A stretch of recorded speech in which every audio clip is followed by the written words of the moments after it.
The Triumph Daytona 955. Hi everybody, welcome back to another video on this awesome motorcycle. Absolutely love this bike. I could talk about it all day and all night. What a motorcycle. But anyway, today we're going to be answering the age-old question, what does it mean to burn out your clutch? How does it happen and how can you prevent it? Well, that's what we're going to find out today. So let's jump on and let's go. Yeah, guys, I'm sure that any of you who have owned an older motorcycle like this have probably been a little bit worried about the health of the clutch and what have you, and everything that we're going to be talking about today.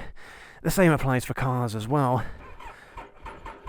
Ooh, the bike struggled to start up a little bit then, didn't it? I still haven't had a chance to charge up this battery, so yeah, I've got to do that before one of these days it won't start when I'm out on a shoot.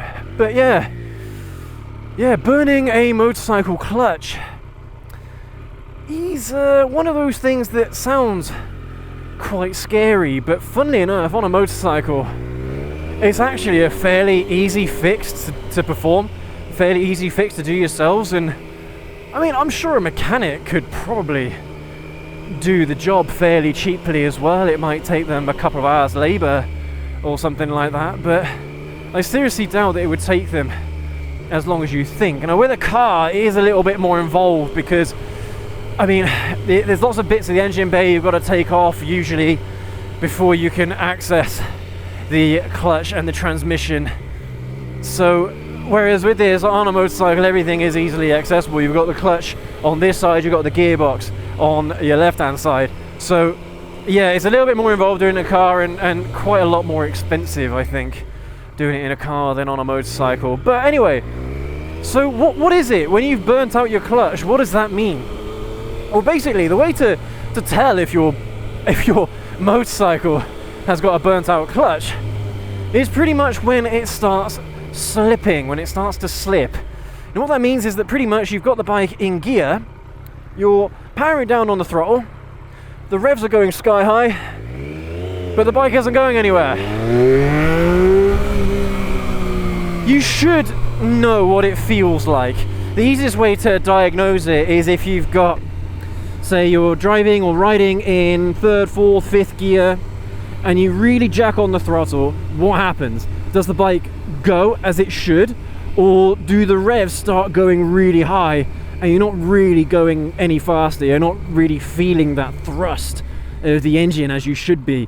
Well, that probably means that your clutch is burnt out. Or it could also mean that your clutch lever needs to be adjusted. That's something else that you could also try. But yeah, usually that is how you can diagnose a slippy clutch or a burnt out clutch. But you can use the adjustments here on the lever. There's also an adjuster down by the actual clutch itself. I can't really show you here on this bike because the fairing is covering it, but underneath this piece of fairing here, there's another little bit of adjustment that you can do. So because you should have on a clutch, you should have a little bit of slack like that. Then when you start feeling pressure, that is when the clutch is being disengaged. So when you're pulling in the lever, that's the clutch disengaged, that is the clutch engaged. But yeah, if you have a slipping clutch as we've just described, then first have a go at adjusting the clutch lever first. I'm not sure if there is that kind of adjustment on a hydraulic clutch. I couldn't tell you, but yeah, this might only apply to cable clutches like this one. I'm not sure. At least I've never had to adjust a hydraulic clutch before. I've never had to, but there might be another way of doing it that way. But yeah, for cable clutches like it is on most bikes, have a go adjusting the cable first before thinking the worst and then thinking that yeah, you're going to have to spend a lot of money changing out a clutch. But I mean, pretty much, so on a motorcycle it's a little bit different to a car, but on a bike you've got what's known as a clutch pack. So you've got a basket, you've got clutch plates inside the basket. Each clutch plate is I can't remember if it's cork or something like that. So you've got metal plates, and in between the metal plates you've got, I think it's organic or cork or something like that. They're like plastic plates almost, and pretty much as you're letting go of the clutch, the pack squeezes together, and that is pretty much how you get the drive from the crankshaft through the clutch, then to the gearbox, and then the final drive to the rear wheel. But that is actually it's not really a big deal changing that out yourself. We've actually done it.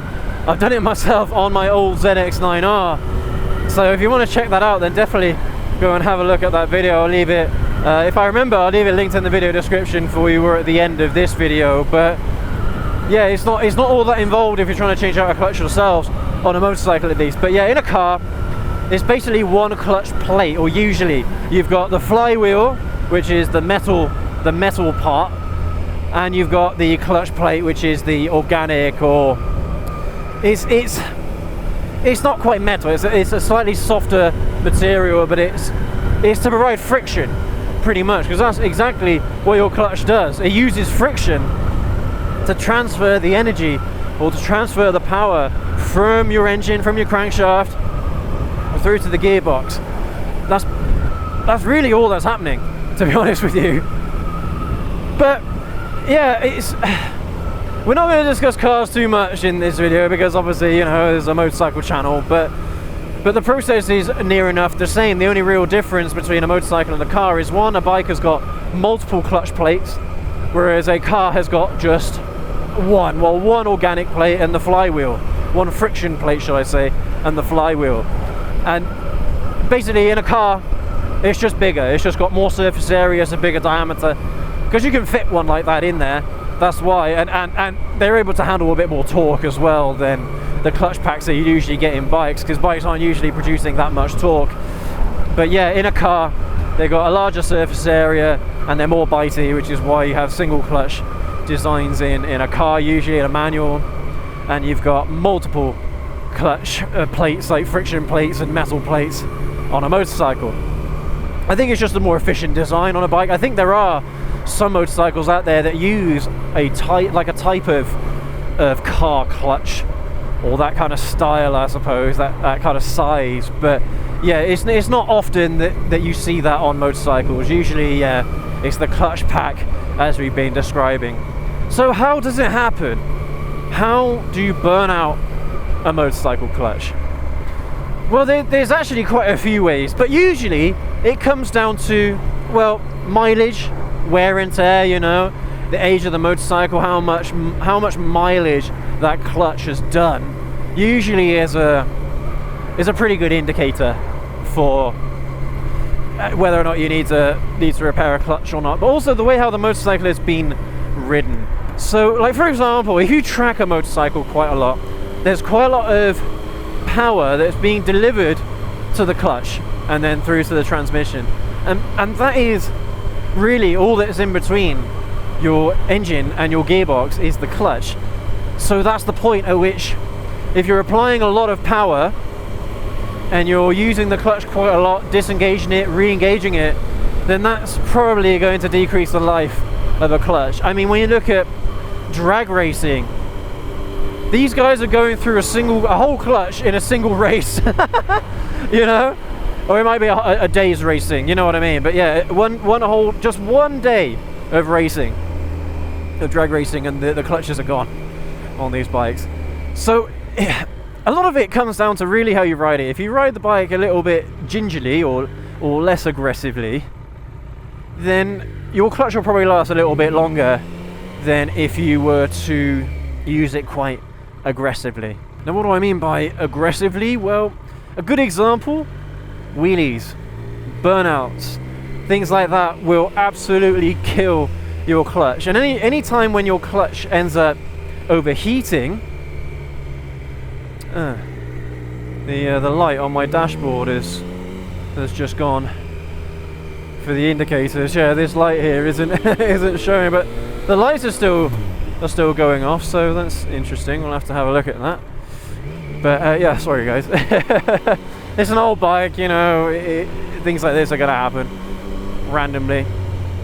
But at least the indicator's are still working, so that's the main thing. But yeah, that's what I mean by using the bike aggressively.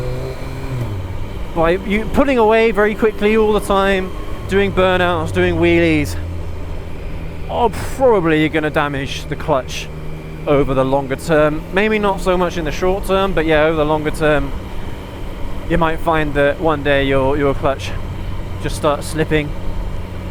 But yeah, I mean, look, these kinds of bikes, you guys, these super sports, that's how they're ridden. So to find an old motorcycle like this one, funnily enough, an old bike like this that doesn't need a new clutch, that's actually quite a novel thing, really. That's not something that you see all that often. But on my ZX9, it was a few years older, had done a few thousand more miles than this bike. It needed a new clutch. But then again, though, it was my fault, really. The reason why it needed a new clutch was was because I was trying to practice wheelies on it.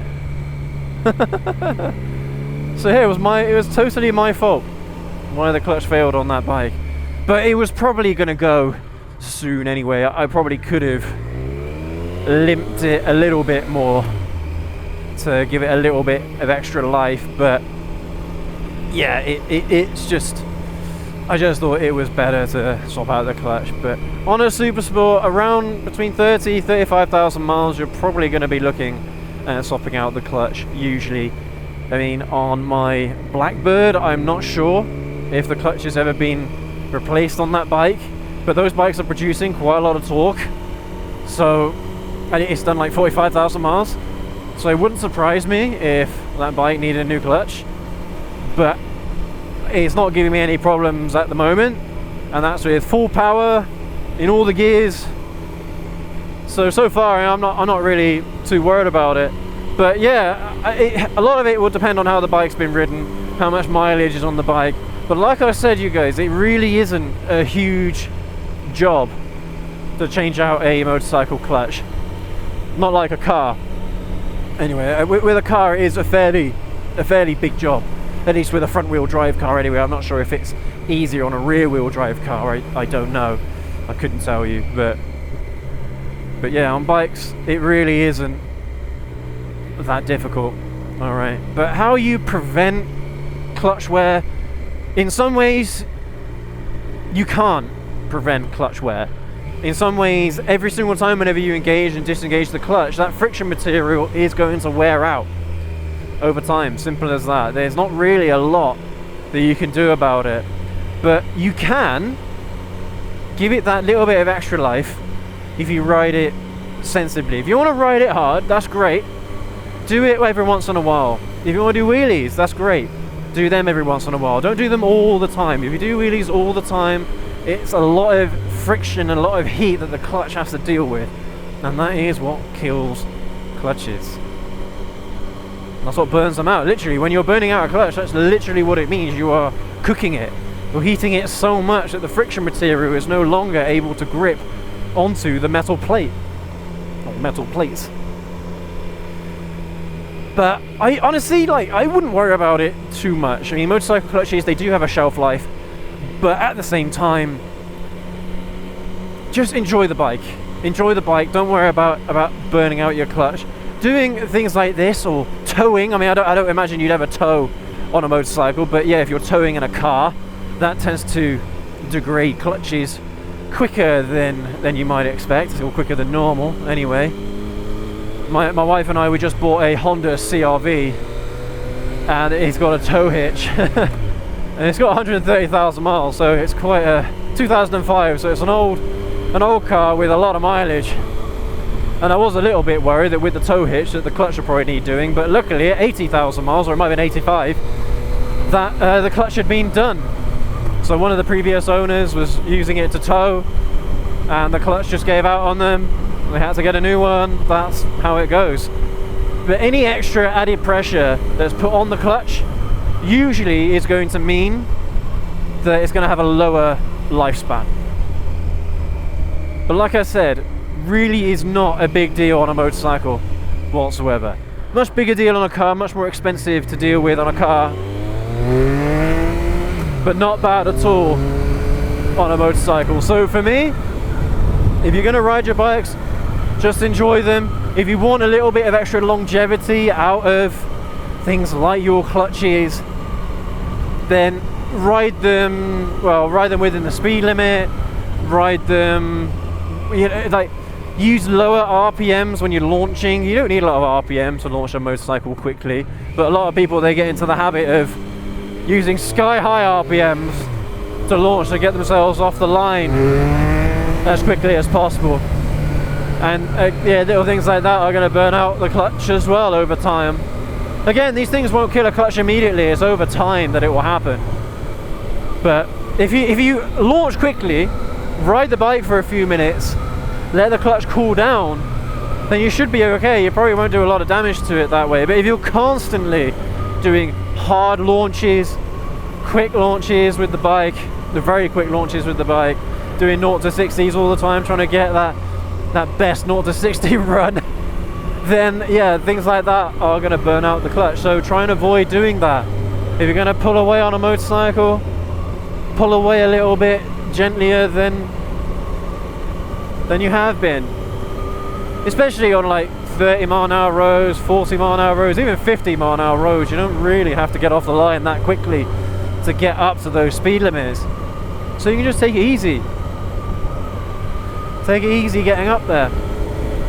But yeah, as soon as you start practicing things like wheelies, that's when the damage is going to happen. That's when you're going to cook your clutch. I mean, a lot of people will say, well, if you do a wheelie properly, it won't damage anything. To some extent that is true, but even so, it does put a lot of pressure on the clutch pack. The more you do it, the more wear it is going to happen. Simple as that. Unfortunately, you can't really avoid it. A clutch is a wear and tear item, so you will go through it eventually. It really just depends on what you know, how much pressure you're going to be putting on the clutch on a daily basis every time you ride it. Woo! Hey, little pop from the from the exhaust there. But anyway, everybody, there you have it. Thank you ever so much for joining this one. I hope you've enjoyed this ride out today. It was a little bit gloomy, but the sun's come out a little bit, which is nice. I'm going to enjoy this ride today. But yeah, hopefully if today's video has answered that question, what does it mean to burn out a clutch, how do you burn out a clutch, and how do you prevent it, then make sure to leave that like and hit that subscribe button and that notification bell so you don't miss any more videos like this one. The thing is, you guys, it's one of those things where if you're not an enthusiast, it's not really something you're going to care about, but it is something you should be aware of, and it's something that you should be keeping an eye on, especially if it's an older motorcycle. You want to try and get the most life out of it without having to spend a fortune on fixing it. Then yeah, following the advice that we provided in today's video will help. But if you don't really care, you want to enjoy the bike, then good for you. That's my attitude. If I've got to fix this clutch on the Daytona or on my Blackbird, then I'll happily do it. I've done it before. It's not a big job, and it's fairly straightforward to do yourselves if you are slightly mechanically minded. I'm not that mechanically minded, alright, but one of the things that we try to do on this channel is to experiment, is to explore, to do things that are a little bit scary, to do things that are outside of our comfort zones, to prove that it can be done by you at home as a DIYer with minimal tools, usually, ideally as well. But if that is something that worries you and you don't want to do it yourself because you really aren't that confident, then that's absolutely fine. Take it to a mechanic. They shouldn't charge you that much money for a new motorcycle clutch, but they will for a car, unfortunately, but it is a little bit more involved. But yeah, everybody, thank you ever so much for joining us on our videos today. If you got any more hints or tips or tricks about preserving your clutch's life, then definitely let us know down in the comment section below. But as always, everybody, I mean, I hope you've left that like, you hope you hit that subscribe button if you're new. If you are new, welcome. That's a nice Type R. I've got one of those myself. That's a nice car. I love my Type R. But yeah, thanks everybody. Take care, ride safe. We'll catch you all in the next video. Have a good one.